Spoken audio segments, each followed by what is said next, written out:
あかん、暑いわ。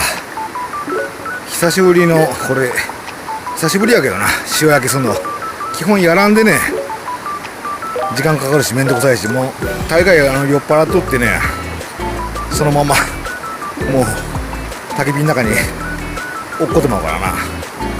ちょっと久しぶりにやりましたけど、これあかん、暑すぎ。焚き火もダメやもんな、これ。こんだけ暑いといらんもん本当にこれ。